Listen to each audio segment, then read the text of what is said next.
Chapter 1. Awakening to Horror. A foul stench, rich and pungent with decay, assaults my senses, rousing my mind from the void to face the grotesque parody of life that my body has become. It's as if I've been cast in a nightmare, directed by a malevolent force, a force that revels in the corruption of flesh and the desecration of the sacred silence of death. Where the cool gaze of my left eye should have been, there is now only an abyss, a gaping maw of darkness that whispers hauntingly of a vision that once was a cruel reminder of what's been lost in this perverse resurrection. Maggots writhe within the crevices of my flesh, an infestation I am powerless to repel. Their vitality is a stark contrast to my decay, a cruel irony not lost on my fragmented awareness. Hunger, an entity unto itself, rises within me, an insatiable beast that devours reason and memory, leaving only the barren ground of primal need. My hands, traitors clad in withering skin, move with a will that is not my own, ensnaring a creature of the world that still clings to life, a world that is now alien to my own existence. The violation of consuming the small, innocent being is complete, a sensory cacophony of terror and revulsion that I am forced to experience in every grueling detail as my teeth, foreign and sharp, rend flesh from bone. A fragment of a mirror, a sliver of the past world's vanity, lies before me, and it is within this jagged shard that I catch the monstrous visage that is now mine. The reflection shows no mercy, compelling my remaining eye to bear witness to the abomination I've become, ensuring that not even for a fleeting moment can my mind escape the reality of my grotesque transformation.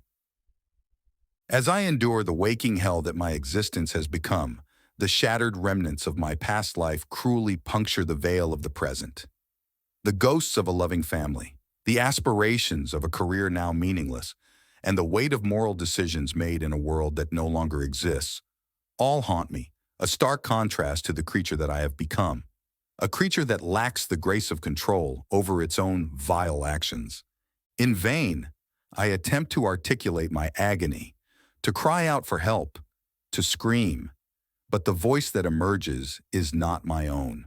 It's a voice that belongs to the darkness, a guttural symphony of growls and snarls that signify nothing but the base desires of the beast.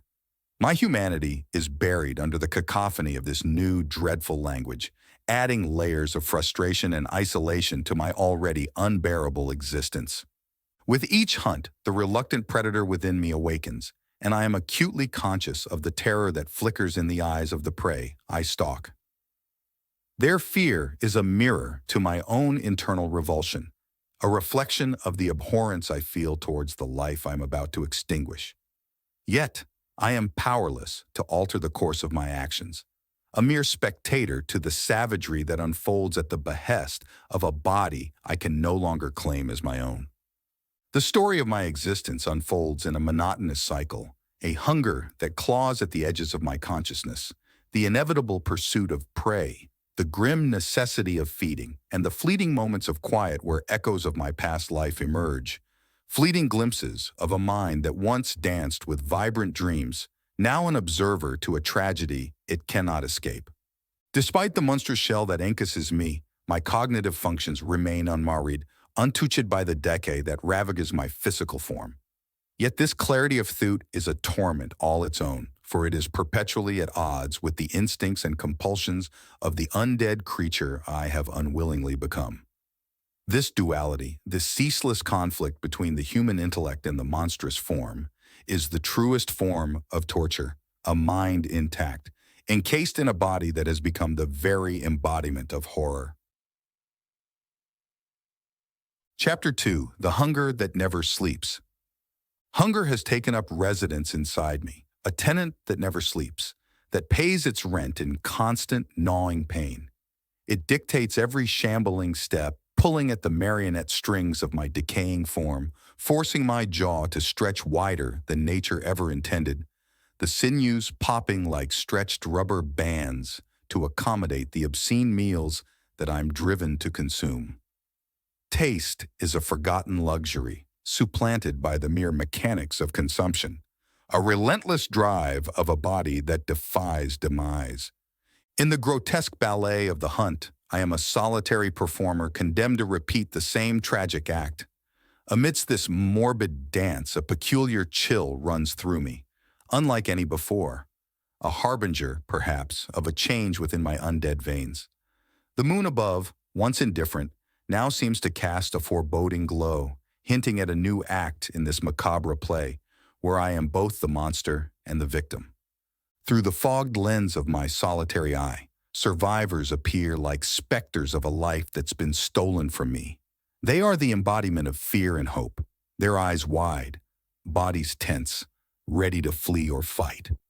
There's an urge deep within the recesses of my ravaged brain to warn them, to halt the grotesque pantomime about to unfold. But my vocal cords are strings that have been cut, leaving only the growls and guttural moans of a beast. The confrontation is a thing of grotesque beauty, a deadly dance that I cannot lead nor follow by choice. My hands become harbingers of death, my teeth the tools of an eater of flesh. With each life I take, there's a perverse flicker of satisfaction that lights up the darkest corners of my mind, a satisfaction that is quickly washed away by a tsunami of self-repulsion. The pain of the injuries I sustain is a welcome sensation, a reminder that somewhere beneath this undead facade, a man still exists, a man capable of regret and longing. After the violence subsides, I'm left to wallow in the wreckage of the feast, feeling the sting of bites and scratches, the dull ache of broken bones, the screams of those I've harmed haunt me, a cacophony of terror that plays over and over in my head, like a record stuck on the most tragic note. Memories flicker, bright and searing against the backdrop of my current existence. I see the faces of those I loved, their laughter a melody now foreign to my ears. The contrast between who I was and what I've become is stark, a juxtaposition that's as painful as any wound. In the darkness where I hide from the accusing light of day, my solitude becomes a fortress, impenetrable and cold. I'm cut off from the living, from the simple pleasure of human contact, from feeling anything other than the relentless hunger and the memories of a life that once was. I scratch at the earth, desperate to leave a message, a sign of the man trapped inside this ghastly form. But the marks I leave are no more coherent than the random scratchings of an animal, devoid of meaning, lost to the instincts that now drive me. When I gaze upon the remains of what I've done, it's in the reflective surface of a bloodied puddle that I see the horror of my new visage. The creature that looks back at me is a nightmare made flesh, a being of such frightful appearance that it would send a sane man screaming into the night, a man who would do anything at all, not to become the thing I am. I witness the torment of the survivors, their desperate wrestling with the decision to end the life of one who might turn, and I understand their anguish as if it were my own. Yet, even as they grapple with their conscience, I am drawn to them, a moth to the flame. My actions no longer my own, but those of the relentless hunger that drives me. Sometimes, in the briefest of moments, I feel a flicker of control, a tantalizing hint that the man within might still exert his will, but it's a cruel joke. The illusion of agency is ripped away as quickly as it comes, the hunger always there to reclaim its dominion over me. As I move through the world, I leave behind a resonance of fear, a palpable dread that empties forests and silences the songs of birds. I am a walking harbinger of doom, a living embodiment of the terror that has gripped the planet, leaving nothing but the silence of the grave in my wake. Chapter 3. The Torment of Isolation. A sniper's bullet, a harbinger of death from afar, tears through the twilight hush and buries itself into my flesh with a ferocity that is both shocking and intimate. The pain is a wildfire, raging through my veins, rendering my right arm a limp and gruesome tribute to my vulnerability, a constant reminder of the relentless decay that has claimed my body as its own. I tread through the remnants of a civilization now lost, where homes that once rang with the echoes of life stand silent, their walls guarding the memories of the laughter and tears that once filled them. Toys abandoned in yards stand as silent witnesses to absent laughter, each a haunting emblem of life and its fragility, a reflection of my own humanity, now just a fleeting memory. Encountering other undead souls in this desolate landscape, there's a momentary spark of recognition, a fleeting connection in the abyss as our eyes meet, acknowledging the shared damnation that binds us. But it's a hollow kinship, devoid of comfort or camaraderie. We are each isolated in our own personal hell, surrounded by others, yet utterly alone. The hunters come, not with the intention to put us out of our misery, but to make sport of our suffering. Their laughter is a cacophony that cuts through the fog of my mind. Their taunts a cruel reminder of the entertainment my pain provides. With each pull of their trigger, fresh waves of agony wash over me, an endless barrage of bullets that tear through my undead flesh, my inner cries for mercy unheeded by the body that refuses to yield. In my quest for peace, I stumble upon a figure shrouded in the dark, a fellow undead whose eyes glimmer with an eerie focus. Our silent encounter is a fleeting respite from solitude, offering a glimpse into the possibility of connection, or perhaps a portent of an emerging kinship among the damned. The notion of rest is a cruel joke, for in the stillness, weariness grips a body that cannot sleep, and a mind that cannot escape the relentless replay of a life that was once filled with purpose, and now is nothing more than a grotesque pantomime of existence. Driven by a hunger that knows no satiety, my body continues its grim hunt, each movement a betrayal by the very flesh that sustains me. Each act of survival a gruesome spectacle to which my conscious mind is bound as an unwilling witness. In the relentless march of days into nights, the fabric of my sanity begins to wear at the edges, frayed by the unceasing onslaught of pain, the hollow pangs of hunger, and the piercing sting of isolation that threatens to unravel me, thread by thread, until nothing remains but the animalistic shell of the creature I've become. In rare moments when the fog of my mind clears, I am gripped by a silent, desperate plea for release, for the end of this waking nightmare. I long to communicate this wish to the hunters, to express the depth of my yearning for the peace that only death can bring. But such pleas are beyond the capabilities of the monstrous form that holds me prisoner. At last, I find myself at the edge of a still pond, the moon's reflection revealing the truth of my existence in the water's unflinching surface. It offers no solace, no judgment, just the stark reality of the mutilated creature I have become, staring back at me with empty, knowing eyes. As the night swallows the last echoes of the hunter's laughter and their footsteps retreat into the distance, I am left in the silence they leave behind. The throbbing pain of my wounds is a relentless reminder that I continue to exist, a conscious being trapped within a decaying shell. Alone with the night and the crushing weight of my thoughts, I am the eternal prisoner, sentenced to an existence of solitude, pain, and the ever-present darkness that has become my only constant companion. Chapter 4. The Mockery of Survival. The hunter comes. Among them, a dissonance arises, a young one whose eyes betray a flicker of hesitation, a crack in the facade of cruelty. As their hounds tear at my flesh, it's through his troubled gaze that I glimpse the remnants of empathy, suggesting a schism that could unravel their unity or perhaps signal a shift in the world of the living. As they set upon me, I am little more than a hapless scarecrow, limbs askew, unable to muster a defense. My flesh yields to their gnashing teeth, each bite a symphony of raw, unbridled agony that I am forced to attend, front row, center seat, with no intermission in sight. To these cruel spectators, my pain is but a spectacle, a grotesque show performed on the stage of this blasted earth. I am acutely sentient of every violation against my flesh, each jolt of torment a stark reminder that I am still cursed with the capacity to feel, even as the ability to fight or flee has long since abandoned me. The pain eats away at the edges of my mind, a corrosive acid dissolving the tether to the man I used to be.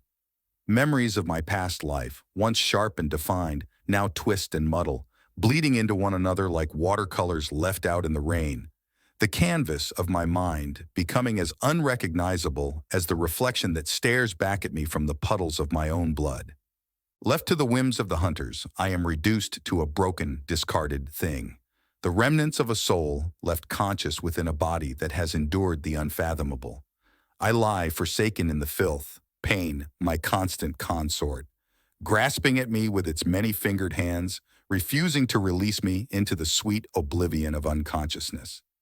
There is a thirst within me, a longing for the remembered grace of water, its clean, forgiving touch that might strip away the layers of grime and degradation.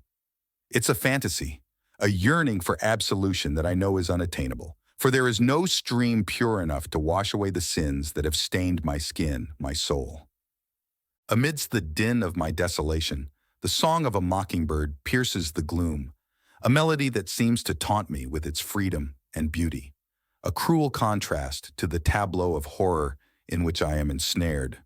The bird sings on, carefree, while I lay trapped in the cage of my own ravaged body, the world moving on around me, indifferent to my plight. As I bleed into the earth, the ground beneath me darkens, a canvas absorbing the essence of my being, painting a portrait of my life's ebbing away, a sordid testament to the frailty of my existence. The sky above, once a source of wonder, now merely gazes down upon me with a distant, cold detachment. The faces of my tormentors linger in my consciousness, their features a gallery of humanity's darker nature. In their eyes, I see the reflection of what survival has made of them, the monsters lurking within, and I understand them, for I too have made my own pact with the devil of necessity. Sorrow begs for the relief of tears, for the cleansing tide of grief, but my treacherous form denies even this simple solace. Instead, there is only the unceasing torment, a relentless sea upon which I am adrift. The distant laughter of children, once a sound that signified hope and innocence, now slices through the veil of my suffering, a cruel irony that mocks the life I once lived. The sound, once sweet, now rings hollow, a hollow echo of a world that has slipped through my decaying fingers.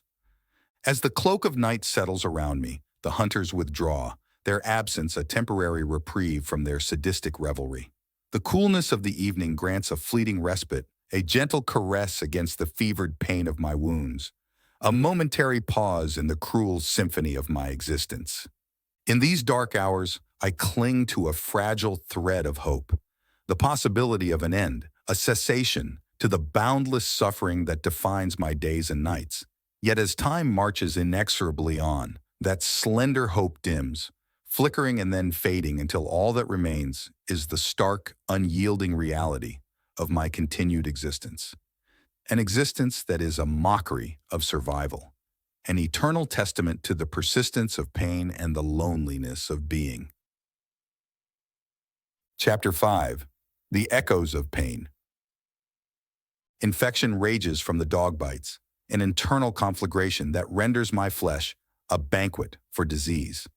It hastens the decomposition, a process that no living man should ever have to feel.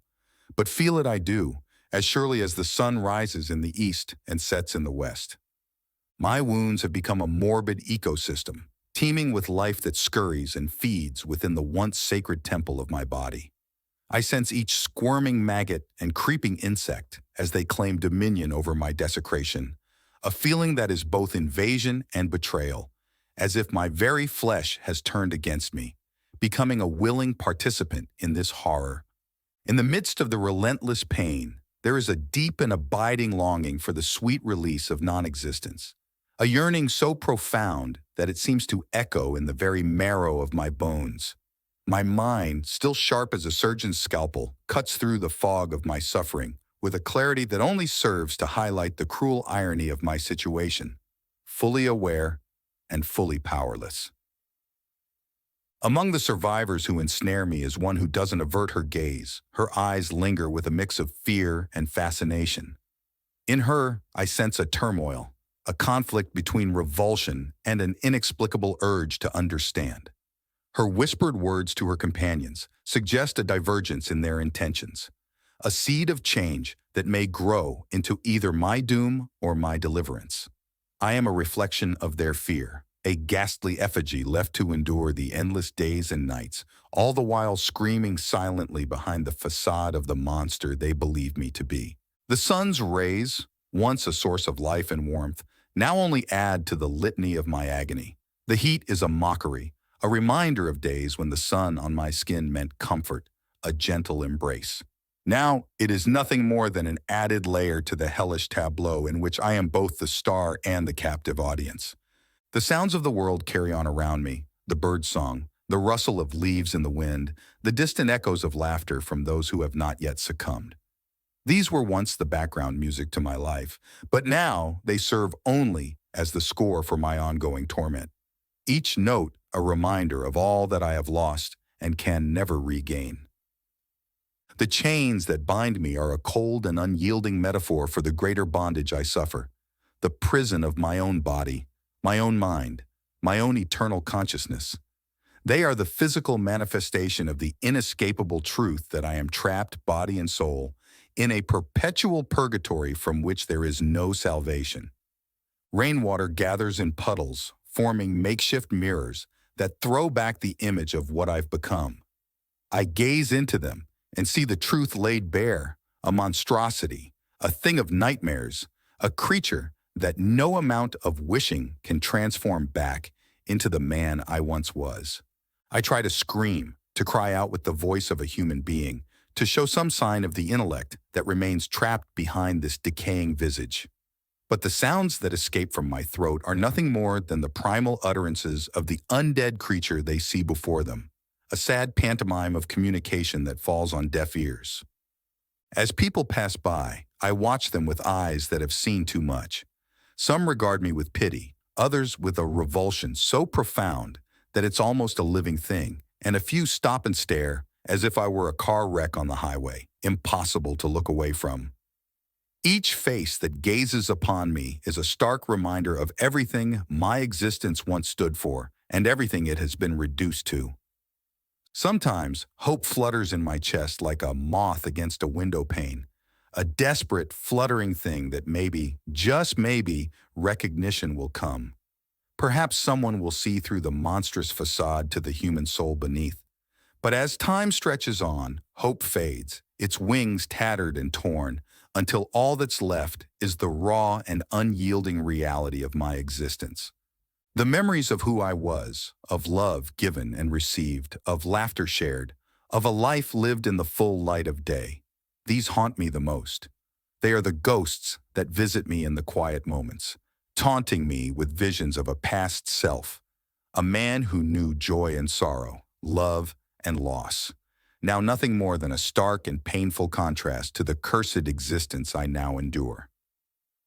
Chapter 6. The Illusion of Hope.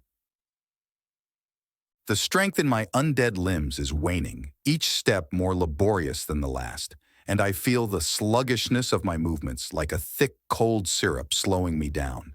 Yet trapped inside this deteriorating vessel is a mind as sharp and clear as a winter morning, acutely aware of its own imprisonment. Watching the survivors from my place of silent stasis, I feel the old human pangs of envy. Their laughter floats on the wind, a carefree melody that I once knew how to sing. They touch, they feel, they move with the easy grace of the living, and I remember with a pang what it was to be part of that dance, to be woven into the fabric of human camaraderie, now irrevocably torn away from me. A bitter realization settles over me like a shroud. I will never again engage in the simple act of communication, never again share the thoughts that swirl like autumn leaves within my head. I am to the world of the living as a painting is to the world of the seeing, a flat representation perceived as mindless, dangerous, less than what I am, a sentient being trapped in a monster's guise. A new survivor approaches, her voice soft and laced with curiosity rather than fear. My inadvertent reaction to her, a mere twitch, but one that suggests cognition, triggers a heated debate within their group. Some see a monster, others a mystery to solve. In this conflict, my continued existence takes on a new meaning. My heart, a withered thing within my chest, lifts with a fragile, desperate hope.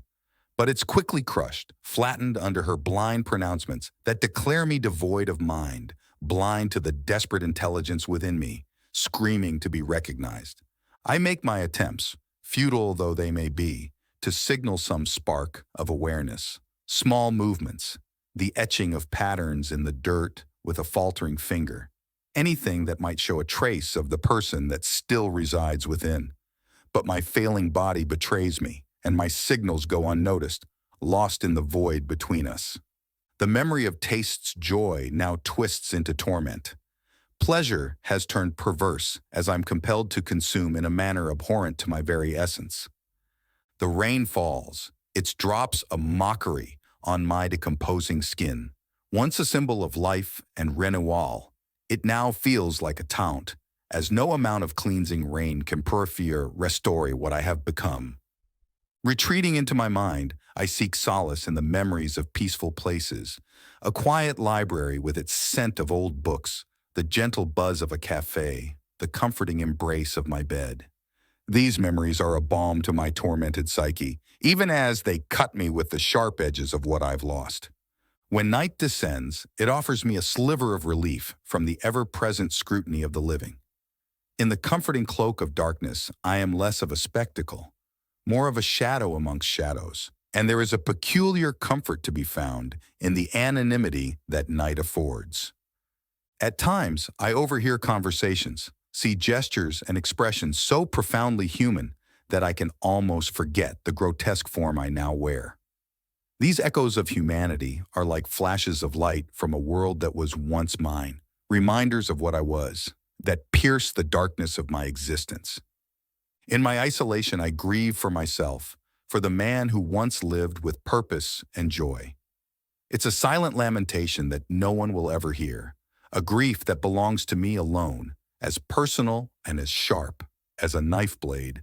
And when I see the survivors gathered around their fires, the flames reflect in my one good eye, a bitter imitation of the spark of life that somehow, against all reason, still flickers within me, a spark that refuses to be extinguished, even as my undead body shambles on. Chapter 7. The Descent into Oblivion. My flesh has withered into a grotesque pantomime, a twisted and contorted echo of the humanity I once embodied. The sharpness of my senses has begun to dull and fray at the edges, yet the universe has seen fit to curse me with a mind that remains a razor-sharp testament to the man I once was, amplifying the grotesquerie of my predicament with cruel precision. I'm an unseen observer to a camp of survivors, a vignette of life playing out with an ease and security that they wear like a second skin. They throw their heads back and laugh under the open sky, cocooned in the warm embrace of routine, blissfully ignorant of my suffering a stone's throw away. I understand their illusion of peace, their fragile bubble of safety, knowing all too well it's as delicate as a soap bubble, shimmering with the colors of deception. In a fleeting surge of desperation, I will my decaying body to respond, to give some sign, some proof of the enduring intellect trapped within this putrid carcass. But the betrayal is complete. My body is as unyielding as granite, and with that, the last ember of hope is snuffed out, leaving behind only the cold ash of despair. The chaos is not just ours. Nature itself rebels as a ferocious storm descends upon the haven of the living. The camp, already teetering from our assault, finds itself battered by the elements, forcing both the living and the undead to seek shelter or perish. In this moment of shared vulnerability, the line between hunter and hunted blurs, and the struggle for survival becomes universal. The camp erupts into a cacophony of screams and scrambling feet, a symphony of survival that I watch helplessly from the sidelines. As I'm trampled beneath the onslaught, each crushing blow is a tolling bell, sounding the knell for the fading wisp of consciousness I cling to.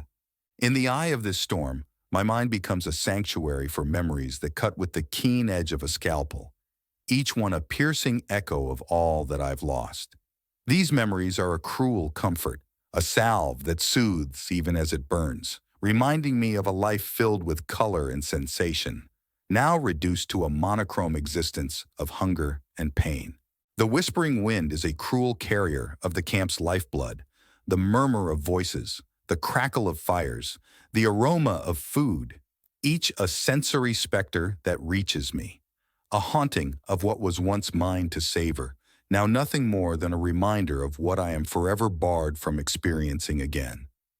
As I lay there, watching the camp's structures fray at the seams, I can't help but see the parallels to my own inexorable decline. The defenses, once strong and stalwart, now show their vulnerabilities, succumbing to the same relentless entropy that has claimed my body and will, in time, claim us all. With the arrival of night comes a whisper-thin solace, a shadowy blanket that offers a temporary respite from the vigilant eyes of those who still draw breath. But this night, like all nights, is a false friend, offering nothing more than a brief interlude in the unending play of suffering that is my existence. When the horde finally overwhelms the camp, I am submerged beneath a sea of undead, the weight of their decaying bodies an unbearable pressure against my own. Each impact is a drumbeat, a rhythm that leads me closer to the edge of that final darkness, the complete surrender I both long for and fear. As the light begins to ebb from my eye, the world recedes into an abyss of shadows and then into utter blackness, a void where form and substance lose all meaning. It feels like sinking into the depths of a cold, dark sea, the surface light dimming, then disappearing, leaving only the deep to embrace me. In these waning moments of lucidity, my mind races, a frantic scramble of thoughts and images, a kaleidoscope of regret, longing, and a profound sadness for the life that I've been wrenched away from. The man I was, the dreams I had, the love I felt, all swirl together into a poignant tapestry of might-have-beens.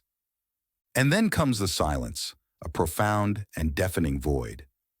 The world's clamor fades, the noises and cries dwindling to nothingness, and I am left to wonder if I will awaken from this dark slumber, or if this is the final curtain call, the end of a tragedy that played out too long, leaving nothing behind but the silence of the grave. Chapter 8. The Tragic Continuance. Here by the pond, I witness a poignant scene. A child, one of the survivors, approaches. Her innocent eyes behold not a monster, but a mystery, and in her hand, she holds a flower, an offering to the water's edge. As she places it beside me, for a fleeting moment, the boundary between life and death softens, and I am granted a silent, profound communion with the living. It's in this gesture I find an unexpected semblance of peace, a subtle hint that my existence, however tragic, remains a part of the world's continuing story. Half of my face lies submerged in the cool embrace of the water, each gentle caress from the undulating surface a taunting reminder of the breaths I can no longer take, simulating a drowning that is perpetual, inescapable. The fish, those little harbingers of the pond, find in my rotting flesh an unbidden feast.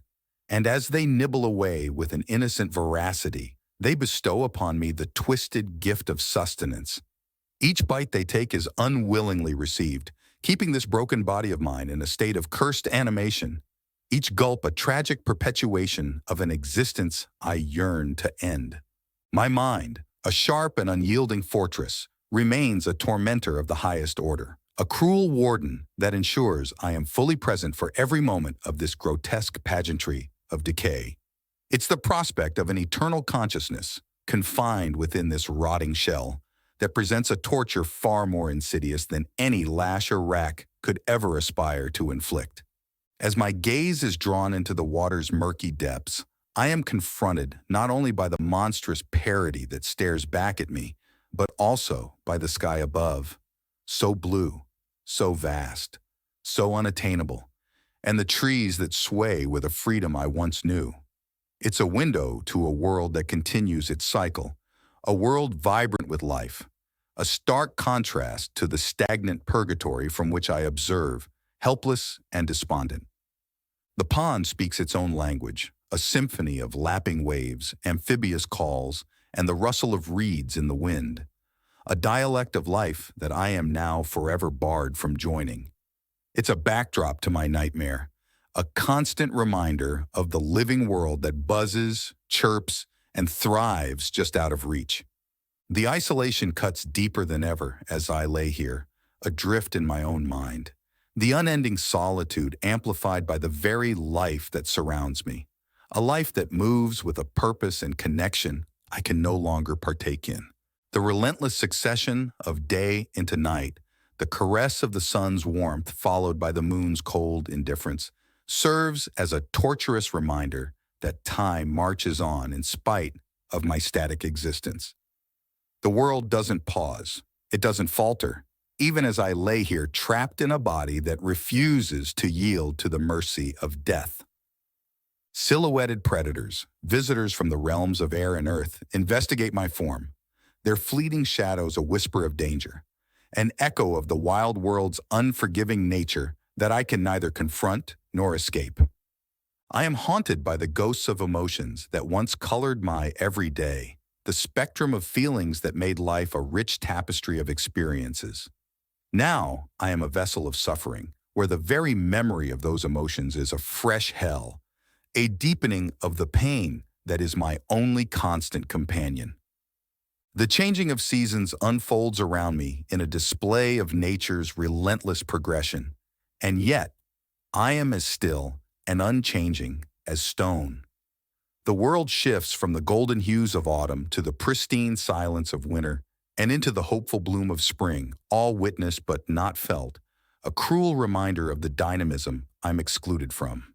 Sometimes the wind carries the illusion of voices to me, the tender sound of someone reaching out across the void, but it's merely a figment, a cruel conjuration of my starved mind, desperate for a connection that it can no longer make.